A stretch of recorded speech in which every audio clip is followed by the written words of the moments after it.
Hello so pi ulan daute tunen zong tila tu sim ta be khal ngai khom ki ting le sei khom the dinga eum ta ji un e bon chau chunga ki pa thu kain se che ki ne tunin khu a tu sim in ngai khom ki dingo a hi le barmalanga ga chin a ka thil tu le kaloi pa ko koma hung kilang ki ti tila tu sim anangai khom ki nei ti chule khom men hole min ho hi ken khil ding a him haji chen e on jong inaki gil thim masa duwa kain ti mo he tun thil dang se belawa athusim langa analut pan taw he ti ke hi kamin a hi le lal chaw a him ka chen na lam kwa khupi a hin ke jong metric exam ka zo zo hen result a hong su zo pha den thiam vet ne a chun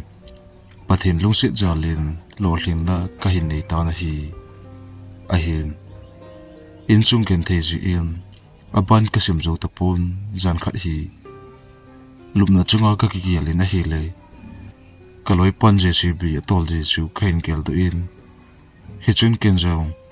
kaloi pan no zui ding hi khain kel thata na hi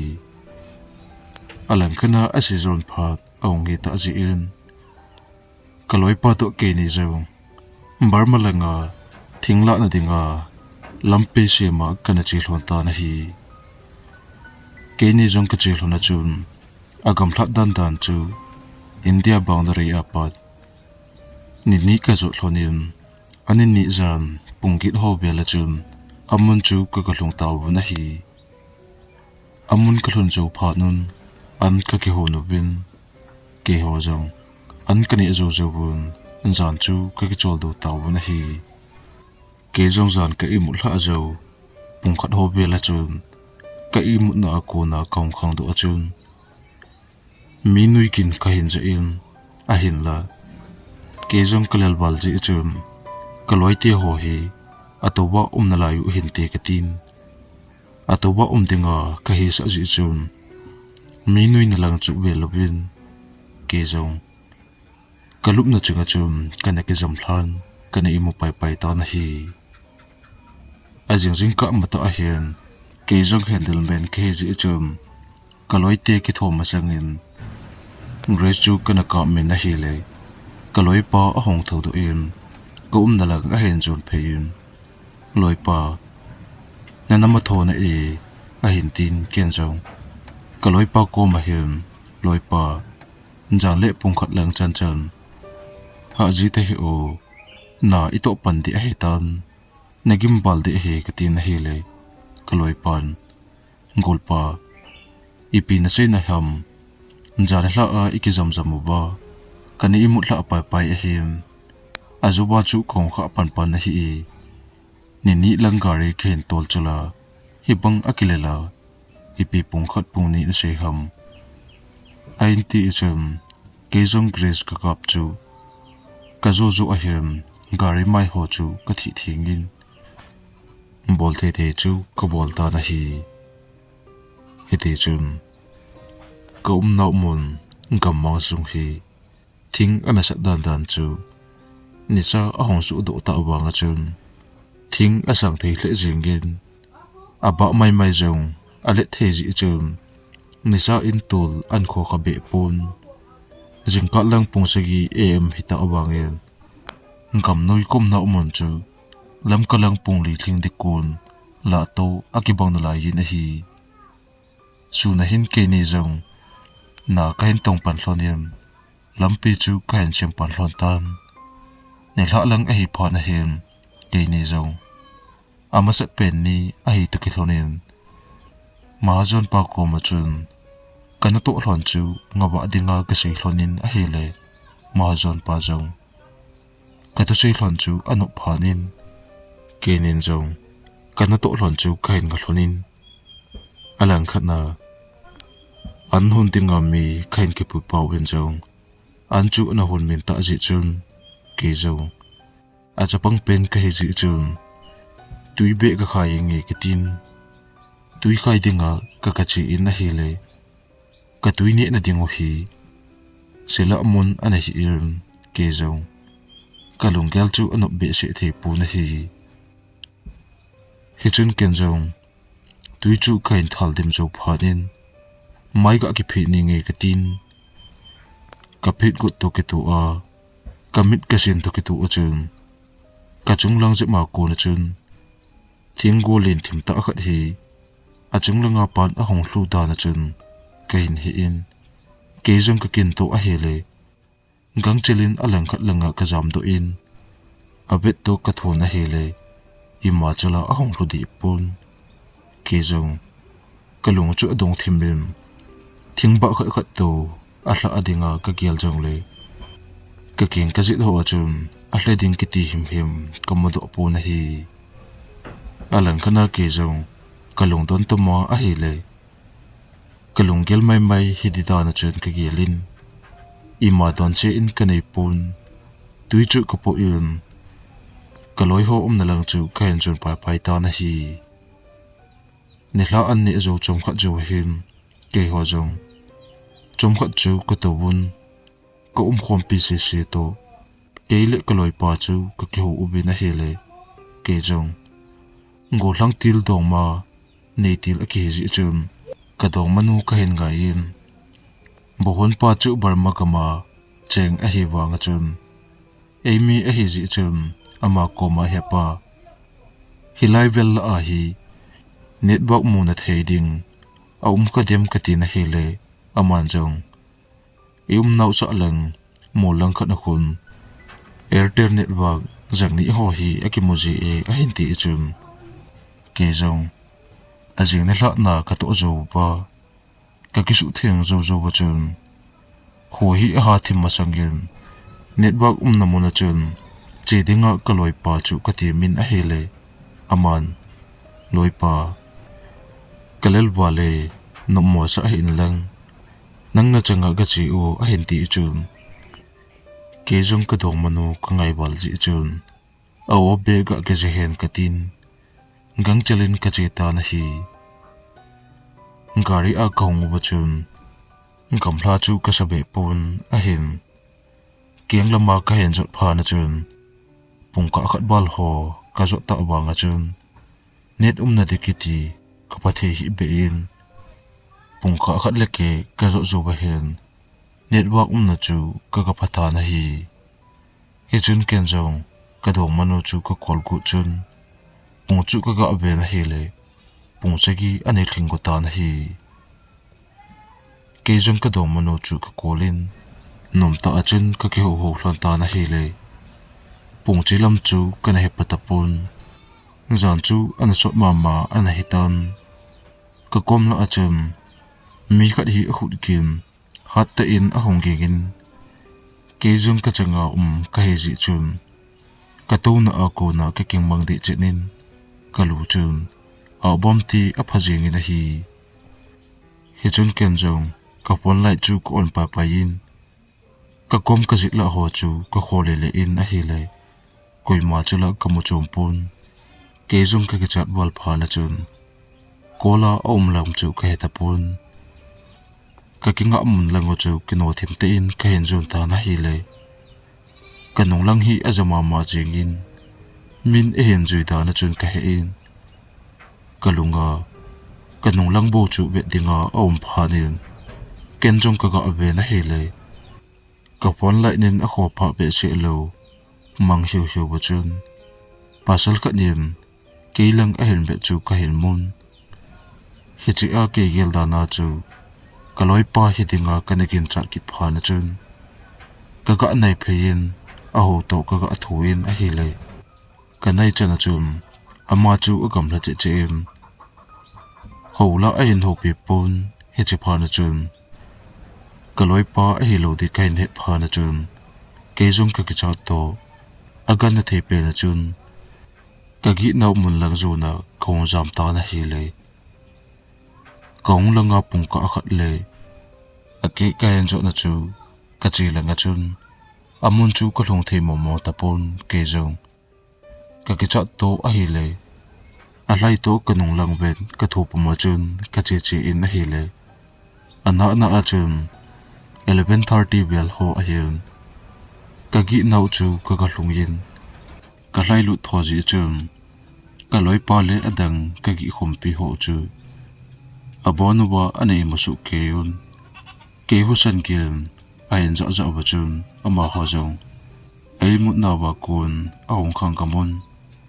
ipitini hamtin abonu wa a hin dongun ke jong ka ki chat to kalel to a hele ima ka sei do wa ba the tapun ka bu hun pau chun golte ho ima dong ta hi un ke mit mo ji a hi e hichigap tu dol hi ken ka sei pi lo ji a hi e tin ama jong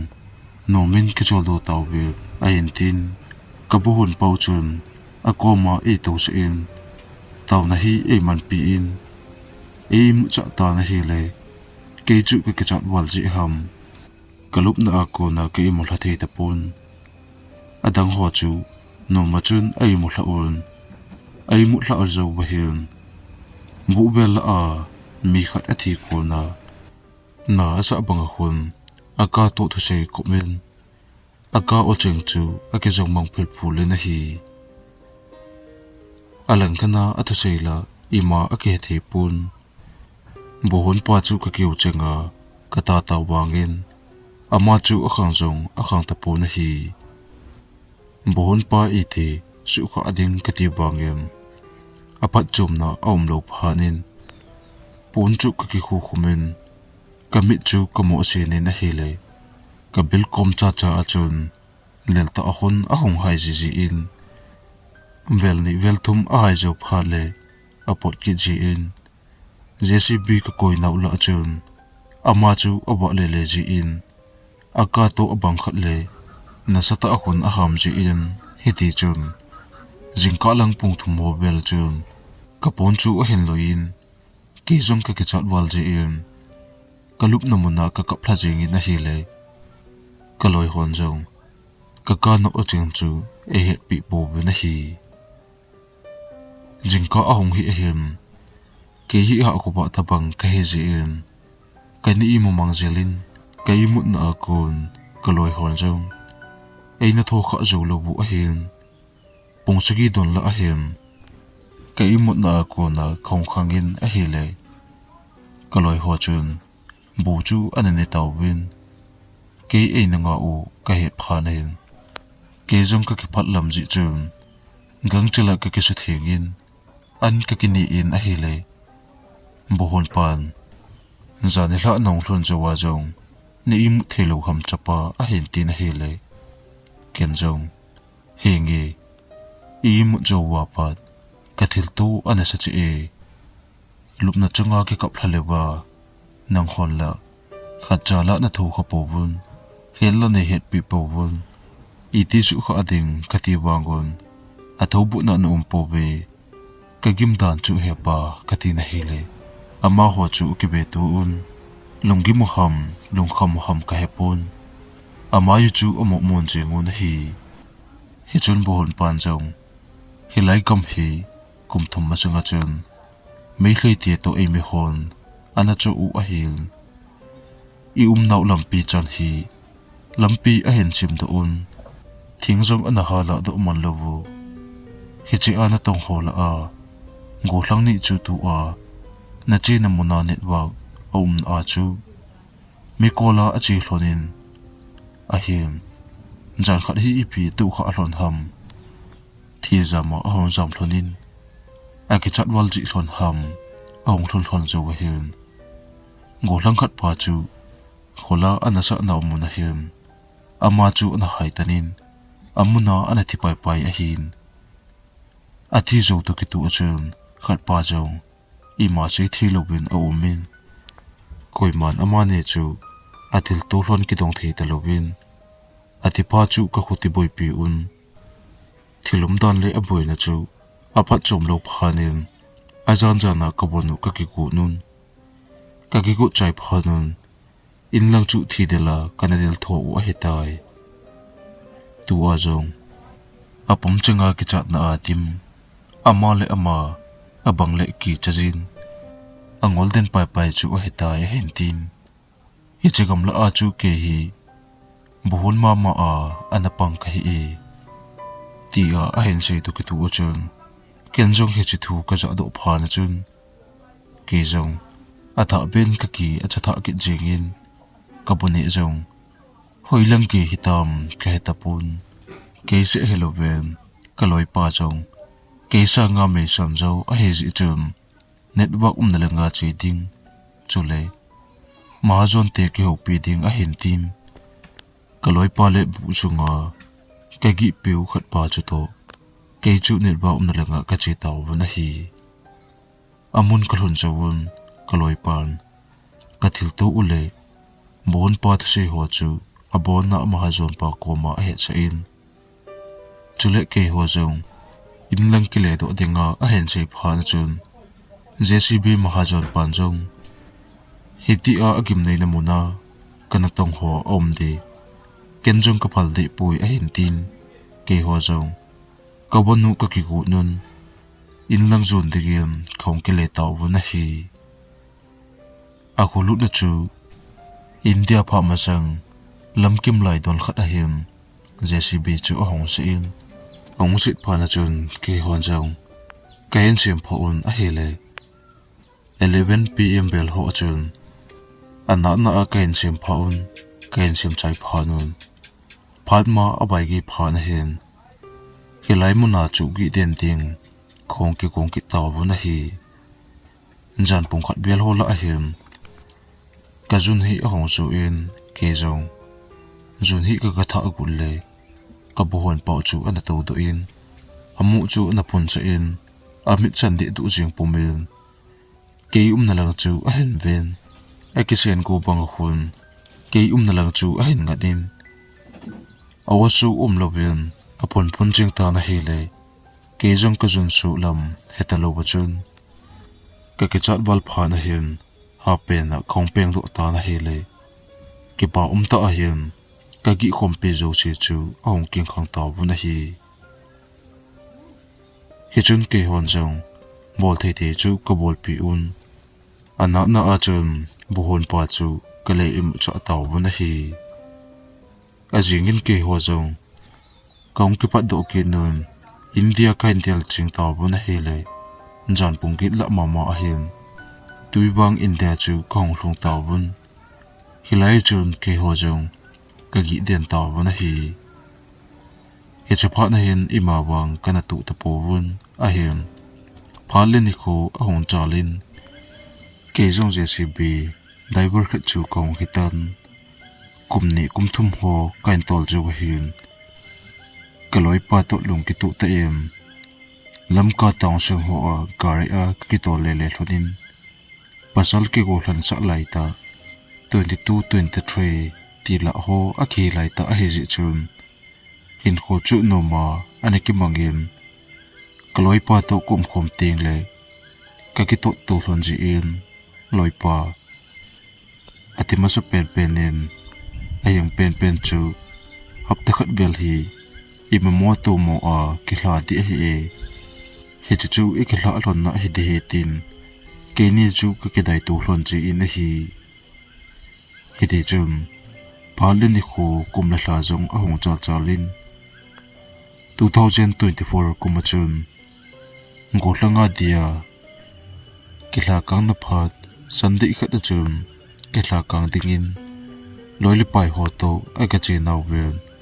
wangsi num ta em dam tuyen kaloi pa a hen ko chu na lan eina ta lata na hi ajingin ama wilim nakin akine jo wa hen nila a hen ke jong lumna chunga ke jam hlan in mutla dinga ka ki themena hele kingai sita a kumpe na him kamang tabang kata tabanga him kaloi pa chu honggen kalol chu hong me in pasal na kisa le ki tomin a hintin ei ki tom sa in ke jong ana na achun khong khang to in a hele kaloi pan kalol me chu ta ham kamang ham jong ka thei ta pon hi alan kana ke jong kalol chu na de du ka san ka khut na chun ka tham le na hi le miyam khat niam athanei chun song puma กะโลลจูอเมบังเกมอาหุดคุณนงจูกะขุดนากะทอมจงเลยอปูมเทลทุลจิงอินฮีจะจุกะอินกะหวยขะจุนเกนจงกะมังตะบังกะตะตะบังกะลอยปานกะโลลอเมเอกิตอมสะจูอะตะเทลจูฮิดิงกะหินกิงโมอินอะหินละกะมังบังกงกินขะโตอะหิเลเกจงกะลุงอดงทิมินอะหินละอีติกะเกลจงเลยกะมังฮิดิงหัมอะตะฮิดิงหัมเกเทตะปุนฮีฮิติจุนเกจงกะกินขะจูวะหินกะกิเกลินอะหิเลมะสังกะลอยปาโตหับตะขะตะบังอิมโมโตโมati masa sa in kilem tu hiti ti kani kitep tu lona chu khen kel tu in alang khana ken jong kaloi pa hla hiding ham hello ding ham imma khe thi ta pun ke jong ke chata le lungdong ta kompe lai ta hin ke imut na rum sum ining langa kun kaloi pa su kun a hut gin hi ke hen jana hi le ke jong ka kicha to a hele lumna chunga pat rum chung aning lang chu ka ven a hin la kaloi pa him him chu komodo pun alang khana chuti kompe lai ta hin in chung lai lung ta rum sunga calendar ki khai ho chu hong ki thing thlan hi che se chu hilu ven rum pang ninga thil ki khai hlo chu ong ki thing thla in huin amut la banga pu the thua banga akita zo se ahong kithin thla chu ka kin to a hi le ke jong ka chat wal ji em pon chu ka ki le khu khumin thip chana ka ki jam thla na hi le rum sunga pa na hen mi khat hi aba le le kin ka zan hi che che chu hi lo ven kalup na chunga pu ngam lo ba kompe lai ta hen ka bilkol don ta hen thu khat hi kaloi pa hin awasu akun chi bilbula a hen chein a hen la atu se chu ipi se ham ke the pun hi alang khana ke jong ka ke cha to a hi le I mol tha thei lo ben thil gin chu ka ja khuba in a hen la kaloi pan ka bilkul la pa kale za ta pun ke jong in sung le rum sung ho atip che zo chun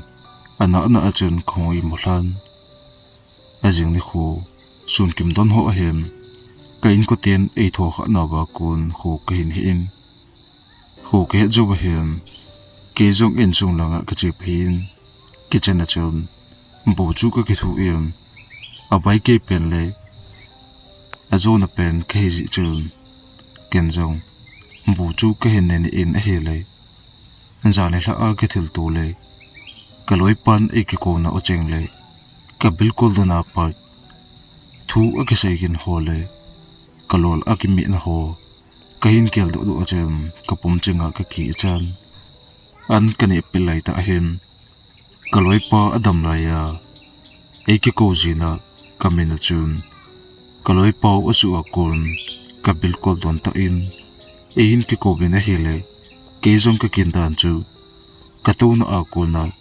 ka kinong chon levin ka king ka zit ho ko le le sun kim ban a he to a he le kaloi pala ka ma chom pun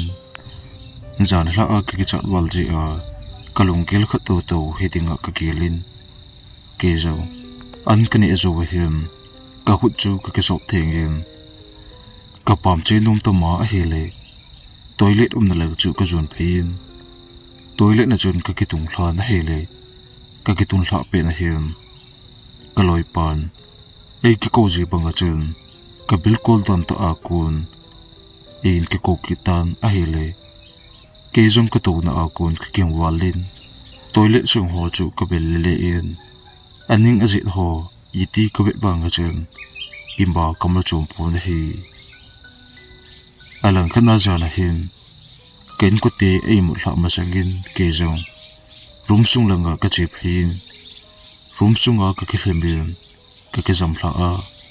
ka ki hlim hla jo chom kha jo hen het man lo wa ka imu hlan ka imut la zo zan so nung ga hem kaloi pan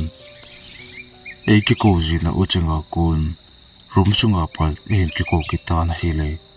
ke jong ke imut na ko na mangphel phula ka hin he in ken jong khu ka hin he na chun kamit chu ka do in hele kalup na chung lai ta achun kamag ta bang ma phel phula chun kamit ma ka do ki chang to to hele ka kom lai ta a mi khat a to chu komon ke jong a pe pe na chun ka imut a so na le ka khwet na ma phel phul chu gang chila kaung ki tung do in kamit chu ku noi the im lum na chung lai ta a ka koma to chu ka ve na hi le ka vet to ki tu chun kamit ka noi na lang ham ale kamit la ham he thelo kho mel ka koma ana to ko mo pa chu anom ta po na hi hi chun ke zo ke chata a kompe lai ta hin rum sung la a kun kaloi pan ei ki ko na a chang chu ka hen chikit nin ke se hello ven kein chung mi ten jong aza du ham tin ka gelin a hin la kein ko te chun aza lo bangon in chunga ai mut na wa kun atip che jeng na hi hidi chun abang le kaloi pa chun lup na noya pan e hin ko bangin khejin abang le rum ning ho akun e hin ki ko bangin khejin abang le kabil ko la pat e hin ki ho wa u chi chu na thu se bonga chun kheji in ka ki hele le a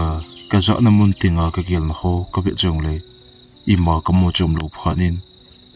ken jong le jong ka lel wal phanin loi pa nei dal ha jing tan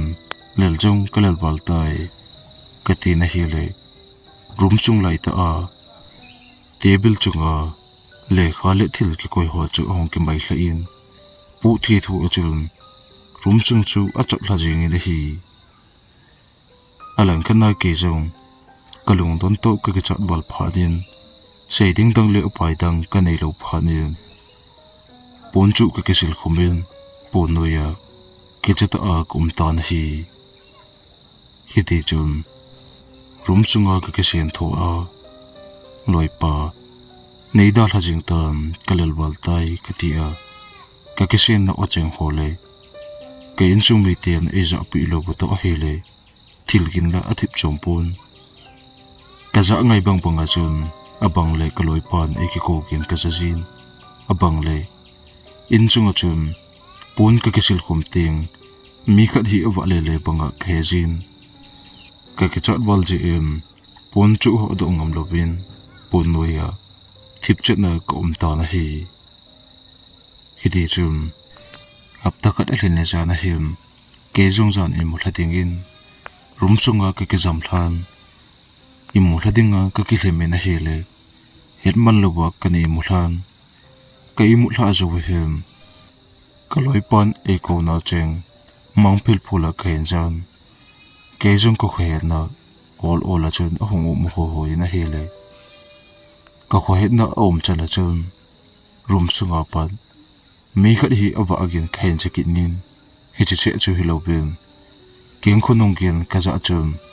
kalup na chung lag a hen chon phein kalup na chunga mi khat hi ahong to hlabanga chun ka hen ke jong ka ki chat thim to a hele ma phel phul chun kamit chu ka hin ha do em kalup na chung chu ko ve da hele ka keng to hlun noi lai ta chun kaloi pa chu ana to win ke chu e nung nin ke jong ke ki chat wal phana chun ka to na rum chunga kun ko nei se na ka peng in hele ka pen gin chu ken chu mi ten a za lo bongun he jong e het pa pi po bun ka rum sung lang kiti a hen chon po bun hi ke jong ka pen to ki tu chun ka masanga to khaloi pa chu ke yum na lang singa a hong ki le hin ke lang chu a hen ve na hele amit chu asan di du in amai su adang di du in ni danga kaloi pa mai chu to akibang momong ta pon hi chun ke jong ka ki chat wal ji em kamit chu ka singin atha achun pon chu ka ki khu khum ki ne na hele ka keng to hlo na to ka loi pa chu all ola akipat do banga chun ka hen akipat do jo ba chun room sunga chun all ola room ning la ka zon phein azot phein ka za za hen ke jong ki cha san pon chu ko do in room sunga chu ka ve na hele ka loi pa room sunga kalup na chunga ana to chu nom ta pon room sunga jong anom ta pon hi chin hla chu achai da pe na kaloi pan e su gen thele kamu chu achai da pen an hin hi chi hap ta sung se chu kaloi pan ka kitep na bang hlanin ama hla heding ham ai lo le lagaw phalo heding ham sun le jan ti im lovin imamo to mo hela kaloi pa chun e hla kholo na hi ti chun hap ta kat alene zo zana pan zan zong nom ta ka ke chol dun chule kaloi pa thu ei ke ko na ocheng hole ama kamoji na hole abang le ka rum sunga ana to kamoji ho ima kan he patapun tun bang pathin long sit na zalin abela heta bang thil kana tu kitapun kaloi pa jong abela kana nong mu tapun abela tu kiding bang kangam tapun hi aban ka hin tu kitlo na din nin taw kop jingon tia kong taw a hi thusim akichai tai thusim a hin ji pamin kain za lo a hi tai thusim aban ananga ki taw hiti na bonun mangpha